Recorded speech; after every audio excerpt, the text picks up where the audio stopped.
नमस्कार, मैं हूं श्रद्धा। आप देख रहे हैं न्यूज़ 24 मध्य प्रदेश छत्तीसगढ़ और हमारी खास पेशकश सेहतनामा में आपका स्वागत है।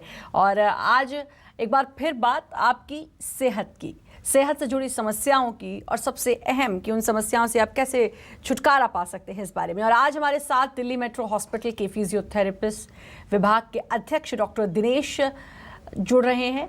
फिजियोथेरेपी से जुड़ी समस्या और उनसे बचाव के बारे में वो हमें पूरी जानकारी देंगे। जी हाँ, कई बार बहुत सारी चीज़ों की वजह से ऐसी दिक्कत हो जाती है, कहीं दर्द हो जाता है और उसके बाद जब ट्रीटमेंट कराया जाता है तो पता चलता है फिजियोथेरेपी इसके लिए सबसे ज़्यादा कारगर है। लेकिन फिजियोथेरेपी क्या है, ये कैसे काम करती है और फिजियोथेरेपी का तरीका क्या है, कैसे ये आपके मसल्स को हील करती है, इन तमाम सवालों का जवाब डॉक्टर दिनेश हमें देंगे और उनसे हम जानेंगे कि फिजियोथेरेपी कितनी कारगर होती है। मेट्रो हॉस्पिटल के फिजियोथेरेपी विभाग के अध्यक्ष हैं डॉक्टर दिनेश और हमारे बहुत सारे सवाल रहेंगे फिजियोथेरेपी को लेकर कि आखिरकार फिजियोथेरेपी क्या कमाल है, कैसे ये कारगर होती है सभी दर्द में, कहाँ फिजियोथेरेपी करानी चाहिए, सही तरीका क्या है फिजियोथेरेपी का, कितनी ज़रूरी होती है फिजियोथेरेपी कराने में किसी भी दर्द को सही करने के लिए, या फिर हमें डॉक्टर के पास जाकर दवाइयों से ही हील हो सकता है हमारा दर्द। बहुत सारी चीज़ें फिजियोथेरेपी को लेकर हो सकता है, बहुत सारे मन में सवाल हों आप लोगों के भी, तो आज बात फिजियोथेरेपी की ही करेंगे। क्योंकि आजकल की जो लाइफस्टाइल है, चाहे हमारे बैठने का तरीका हो, हर समय मोबाइल में देखने का तरीका हो, या फिर लैपटॉप पर काफ़ी देर तक अब हम लोग काम करते रहते हैं, और उसकी वजह से क्या होता है, उसकी वजह से कई बार हमारे शरीर में दर्द होता है और वो दर्द इतना ज़्यादा बढ़ जाता है, डॉक्टर के पास जाते हैं, सलाह हमको मिलती है कि हमें फिजियोथेरेपी कराने की ज़रूरत है। तो फिजियोथेरेपी आखिर है क्या और कैसे ये आपके जो कभी बैक में पेन, कभी कमर में दर्द, अक्सर आपने सुना होगा, या फिर कभी सर्वाइकल का पेन, या कभी पैरों में दर्द, कभी चोट लग गई तो कहते हैं कि फिजियोथेरेपी ही इसका इलाज है। तो आखिर ये फिजियोथेरेपी है क्या, इसके बारे में हम डॉक्टर दिनेश से ज़रूर जानेंगे और उनसे समझेंगे फिजियोथेरेपी के बारे में, और फिजियोथेरेपी को हम के ज़रिए हम कैसे अपनी तमाम परेशानियों को दूर कर सकते हैं, इसके बारे में जानेंगे डॉक्टर दिनेश से। बैठने की गलत पोस्चर की वजह से हमें कुछ ना कुछ दिक्कत हो जाती है और कई बार लगातार मोबाइल में हमारी लाइफस्टाइल में बहुत चेंजेस हो गए हैं, उसकी वजह से भी ऐसी दिक्कत, और हमें पता चलता है कि फिजियोथेरेपी इसके लिए बेस्ट है। डॉक्टर दिनेश जुड़ चुके हैं हमारे साथ, सीधे उनका रुख करेंगे और उनसे जानने की कोशिश करेंगे। डॉक्टर दिनेश, बहुत बहुत स्वागत है आपका और बहुत बहुत शुक्रिया, अपना कीमती समय आपने हमें दिया। और फिजियोथेरेपी के बारे में मैं आपसे जानना चाहूँगी डॉक्टर, क्योंकि फिजियोथेरेपी अब आजकल बहुत सुन रहे हैं कि फिजियोथेरेपी बहुत कारगर होती है जिनकी कमर में दर्द है, जिनको सर्वाइकल है, या कोई चोट ऐसी लग गई है जो लंबे समय से परेशान कर रही है, पैरों में दर्द है, तो फिजियोथेरेपी को बहुत कारगर माना गया है। तो सबसे पहला सवाल तो मेरा ये है कि फिजियोथेरेपी क्या है? फिजियोथेरेपी बेसिकली मेडिकल साइंस की एक टेक्निक है जिसके अंदर हम लोग फिजिकल मॉडलिटीज़ को यूज़ करते हैं, जिसके अंदर हम लोग करंट्स यूज़ करते हैं, हीट यूज़ करते हैं, एंड इसके अलावा जो बेसिक चीज़ें हैं वो है हमारा एक्सरसाइज, जो हम बॉडी मूवमेंट्स को यूज़ करके पेशेंट्स को जो ना रिलीफ देते हैं।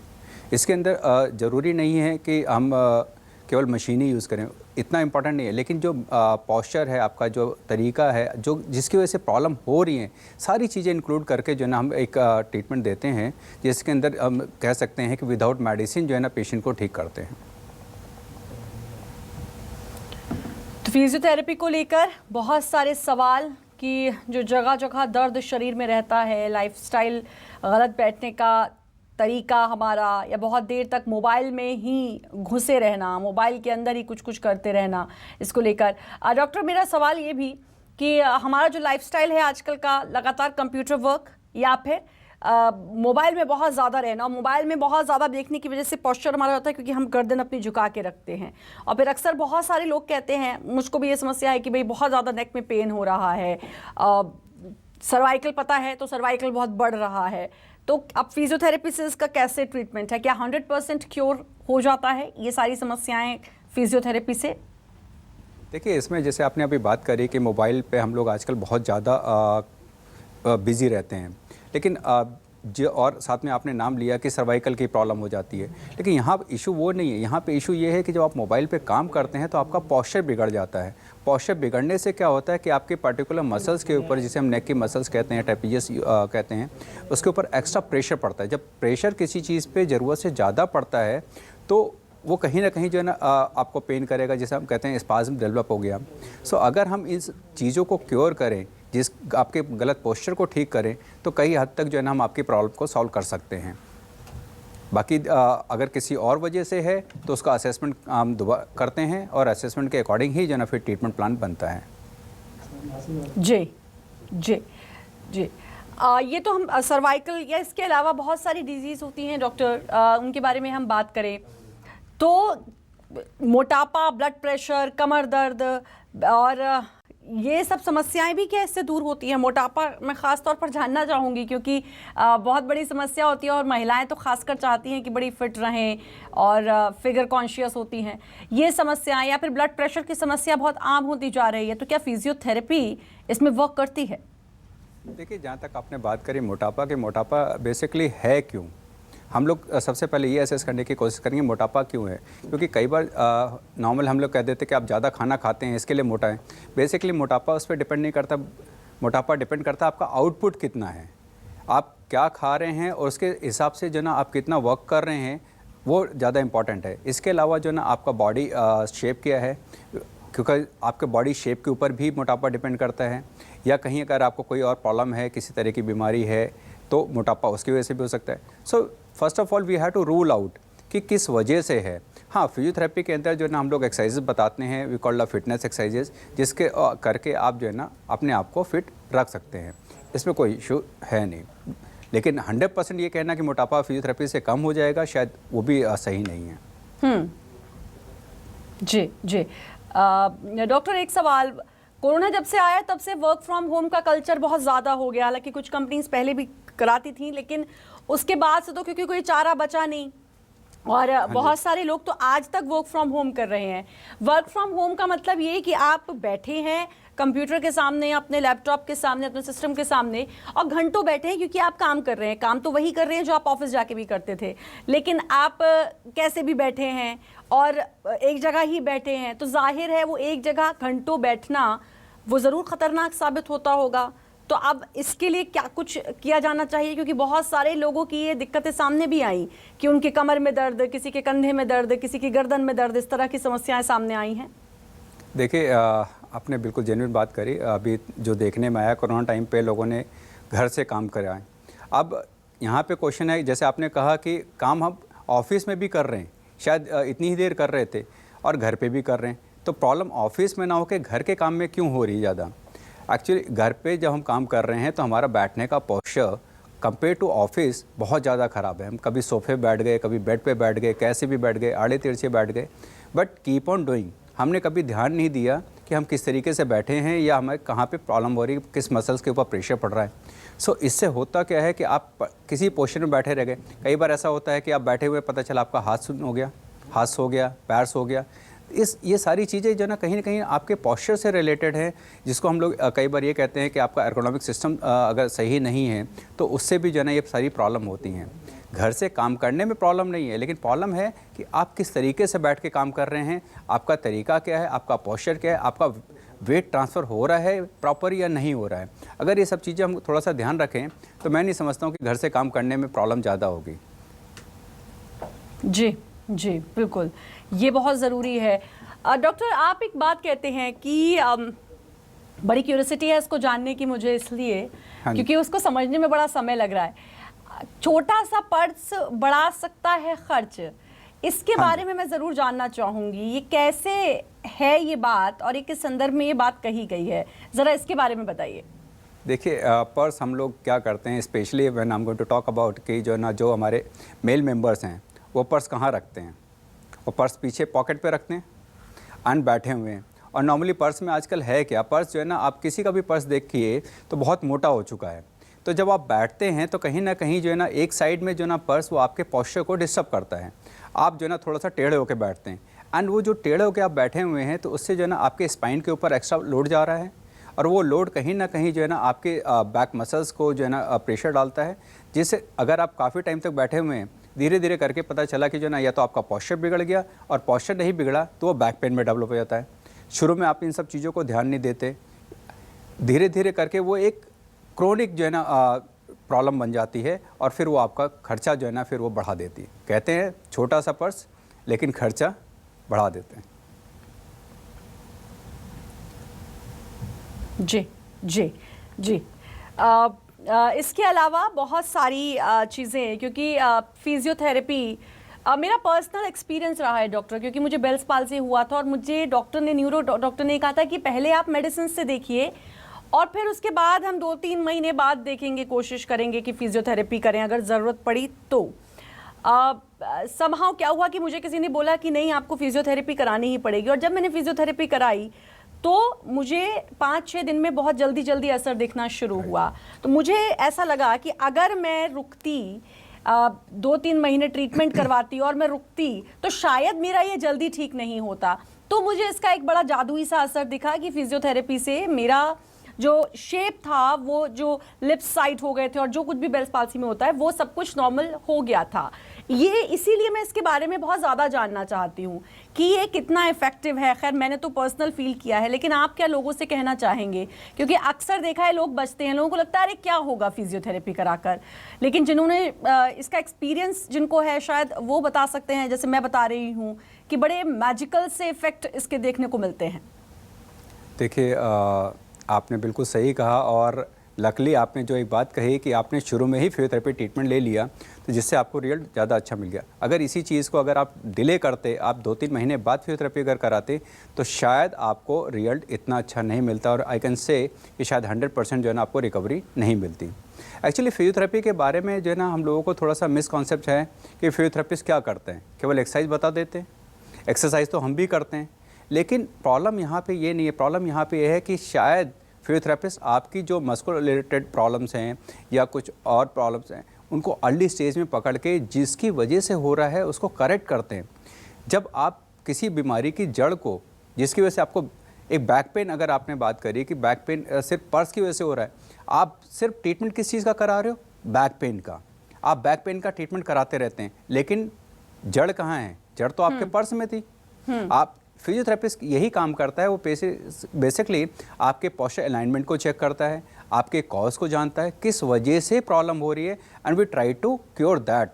एंड इसके अलावा जो प्रॉब्लम्स हैं, ज़्यादातर प्रॉब्लम्स किस लिए हो रही हैं? हमारा जो लाइफ स्टाइल वो चेंज हो चुका है। हमारा लाइफ स्टाइल चेंज होने की वजह से जो है ना हमारी मसल्स की जो है ना वर्किंग वो कम हो चुकी हैं, मसल की स्ट्रेंथ कम हो चुकी है। सो हम लोग बेसिकली क्या करते हैं कि चीज़ों को जड़ से ठीक करने की कोशिश करते हैं, बट डिपेंड कि क्या कंडीशन है, किस वजह से है, वो सबसे पहले उसका असेसमेंट ज़रूरी है। उसी के अकॉर्डिंग जो है ना ट्रीटमेंट प्लान बनता है। एंड कई बार ये भी होता है कि हमारे पास मरीज़ बहुत देर से आते हैं और उम्मीदें बहुत ज़्यादा हो जाती हैं, तो उस जगह जो है ना थोड़ा सा परेशानी होती है। ऐसा मैं नहीं कहूँगा कि हम नहीं ठीक कर पाते, हम तब भी करते हैं, लेकिन हाँ उस समय टाइम टेकिंग प्रोसेस थोड़ा सा लंबा हो जाता है। रोहन हमारे साथ एक कॉलर जुड़े हैं बिलासपुर से, उनसे बात कर लेते हैं। रोहन स्वागत है आपका, अपना सवाल पूछें। नमस्कार डॉक्टर साहब, मेरा सवाल ये है कि जैसे हम सभी फिटनेस को लेकर ये रहते हैं, तो मैं भी जिम करता था पहले, तो उस दौरान मेरे बैक में उसके बाद से काफी पेन होने लगा। जैसे सोते समय भी बैक में काफी पेन होता है और बेंड होने में काफी दिक्कतें होती है, मतलब बेंड होने में। तो कैसे, मतलब इसका सॉल्यूशन क्या है? क्या करूं इससे राहत पाने के लिए? देखिए, जैसे आपने बताया कि आप जिम करते थे, जिम में आपने सारी बॉडी एक्सरसाइज करी, बट क्या आपने अपनी बैक के ऊपर ध्यान दिया? कोई भी एक्सरसाइज करने से पहले क्या आपने प्रॉपर स्ट्रेचिंग करी है? आपने मसल्स को रिलैक्स किया? यहाँ पे जो है ना सबसे ज़्यादा ज़रूरी चीज़ है, क्योंकि मैक्सिमम प्रेशर जो है ना आपके बैकबोन के ऊपर पड़ रहा था और आप बाकी जो है ना एक्सरसाइज करते रहे, लेकिन कहीं ना कहीं आपकी बैक की मसल्स जो है ना वो कमज़ोर होती चली गई, जिसकी वजह से प्रॉब्लम है। तो इसमें मैं आपको एडवाइस करूंगा कि आप जो है ना किसी अच्छे फिजियोथेरेपिस्ट को एक बार दिखा लीजिए कि एक्चुअल रीज़न है क्या बैक पेन की वजह से। कहीं ऐसा तो नहीं आपका पोस्चर ख़राब है या कोई और इशू हो सकता है, तो उसके अकॉर्डिंग जो है ना आपको एक्सरसाइज बताई जाएगी एंड उसके बाद जो है ना आपको प्रॉब्लम जो है ना सॉल्व हो जाएगी। ये एक डॉक्टर, मुझे लगता है कि ये समस्या बहुत से लोगों को होती होगी कि जिम गए और कुछ तो बहुत जो सबसे पहले जाते हैं, जो बहुत जिनको कोई एक्सपीरियंस नहीं जिम का, और बस कोशिश ये होती है क्योंकि जब हम पहले दिन जिम जाते हैं तो हमको लगता है आज ही पूरा एक्सरसाइज इतनी करेंगे कि जो मोटे लोग होते हैं उनको लगता है हम पतले होकर ही बाहर निकलें, तो बड़ा जोश होता है। वो बात अलग है कि 2-3 दिन बाद वो जोश ठंडा होता चला जाता है और फिर आपके जो बॉडी में पेन होता है, और खैर इस तरह के साइड इफ़ेक्ट्स भी देखने को मिलते हैं। तो जैसा कि आपने बताया कि इसमें मैंने अक्सर सुना है कि फिजियोथेरेपी बेस्ट रहती है। सचिन भी हमारे साथ जुड़ चुके हैं, भोपाल से एक कॉलर हैं, उनसे भी बात कर लेते हैं। सचिन, स्वागत है आपका, अपना सवाल पूछें। डॉक्टर साहब, मेरा सवाल ये है कि मुझे चलने फिरने में बहुत ज़्यादा प्रॉब्लम होती है। एक पैर में दर्द लगातार बना रहता है और कई बार कोशिश की कुछ मेडिसिन लेके कि मैं थोड़ा सा मुझे राहत मिले, लेकिन राहत मिल नहीं रही है। इसकी वजह क्या हो? आपके पैर में दर्द किस जगह होता है ये जानना जरूरी है, और कब हो रहा है, किस समय हो रहा है, क्योंकि आपने पूरे पैर की बात करी। पैर में किस तरीके का दर्द है, अगर आप थोड़ा सा एक्सप्लेन कर सकें।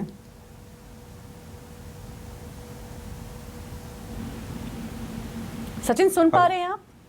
जी सर, आपको आवाज पहुंच गया? जी।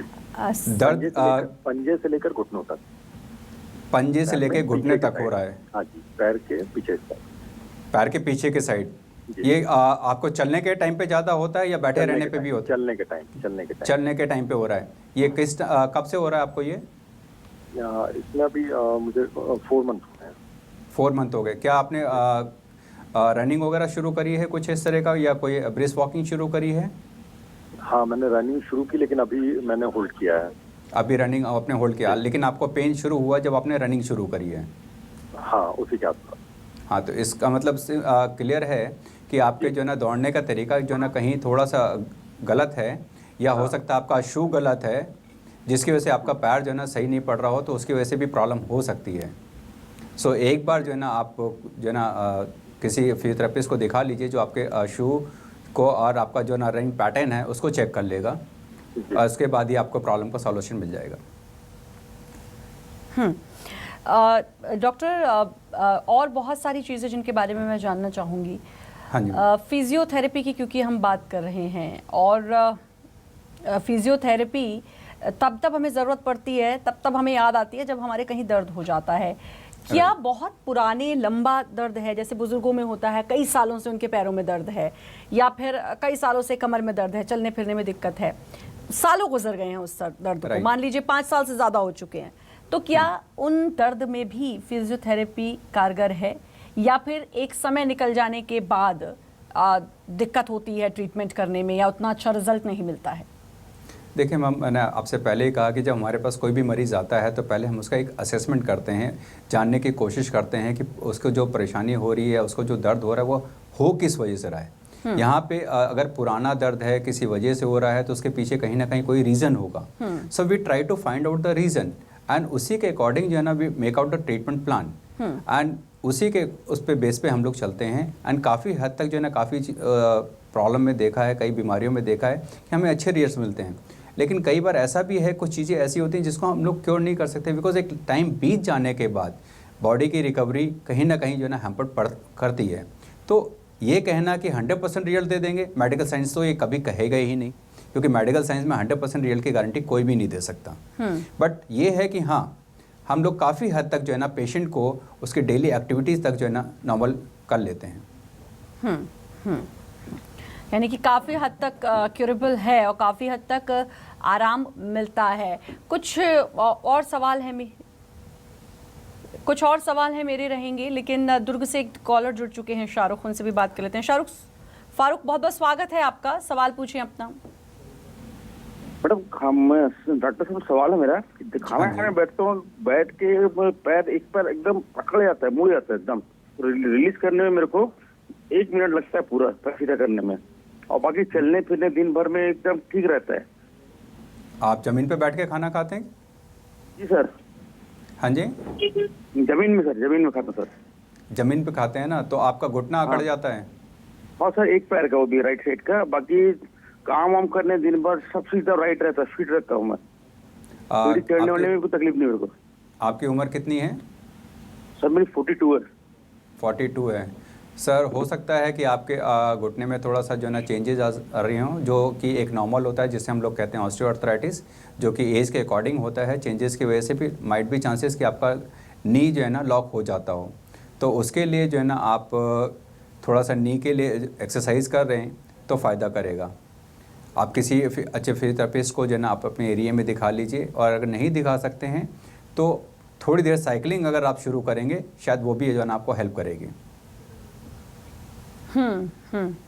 आशना एक कॉलर जुड़ चुकी है, उनसे बात कर लेते हैं। आशना, बहुत बहुत स्वागत है आपका, अपना सवाल पूछें।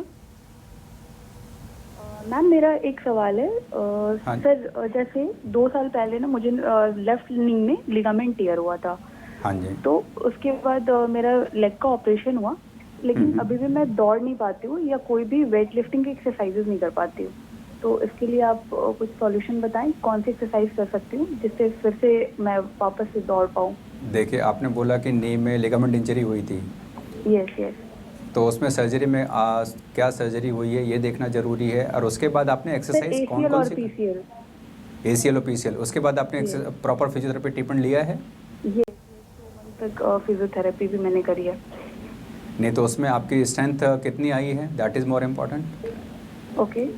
क्योंकि अगर आपके पैरों के मसल्स में आपके जो है ना जिसे हम कहते हैं क्वाड्रिसेप्स मसल या हैमस्ट्रिंग, अगर उसमें स्ट्रेंथ नहीं आई तो सारा का प्रेशर जो है ना वो आपके नी जॉइंट पे जाएगा।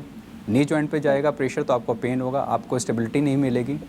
सो मैं यहाँ चाहूँगा कि आप एक बार जो है ना फिजियोथेरेपिस्ट को दिखा के मसल स्ट्रेंथ चेक करवा लीजिए कि कहीं ऐसा तो नहीं कि मसल में अभी स्ट्रेंथ ही नहीं है और आप फर्दर एक्सरसाइज की कोशिश कर रहे हैं। उस कंडीशन में प्रॉब्लम क्या होगी, बजाय कि फर्दर मूव करने के आप कहीं ना कहीं फिर दोबारा इंजर्ड होने के चांसेस आपके बढ़ जाएंगे। डॉक्टर, इसका मतलब जो समझ में आया कि फिजियोथेरेपी बहुत कारगर और हेल्पफुल होती है दर्दों के लिए, चाहे बहुत सारी बीमारियां हैं, चाहे हम साइटिका की बात कर लें, सर्वाइकल की बात कर लें, इसके अलावा बैक पेन, महिलाओं की खासतौर पर बात करें, सबसे ज़्यादा उनको ये समस्या रहती है। और अब तो महिलाएं क्या, अगर मेल्स की बात करें, उनको भी बैक पेन की समस्या बढ़ती जा रही है। तो कुल मिलाकर ये समझ में आया है कि फिजियोथेरेपी बहुत हेल्पफुल रहती है। तो ज़रूर जब कोई दिक्कत हो तो ज़रूर कांटेक्ट करना चाहिए फिजियोथेरेपिस्ट से, और ज़रूर जाना चाहिए। डॉक्टर, बहुत अच्छा लगा आपसे बात करके, और बहुत कुछ समझ में आया फिजियोथेरेपी के बारे में। आपने अपना कीमती समय दिया, उसके लिए आपका बहुत बहुत शुक्रिया। थैंक यू, धन्यवाद। और फिलहाल सेहतनामा में इतना ही, लेकिन बाकी खबरों की लगातार बने रहिए न्यूज़ 24 मध्य प्रदेश छत्तीसगढ़ के साथ।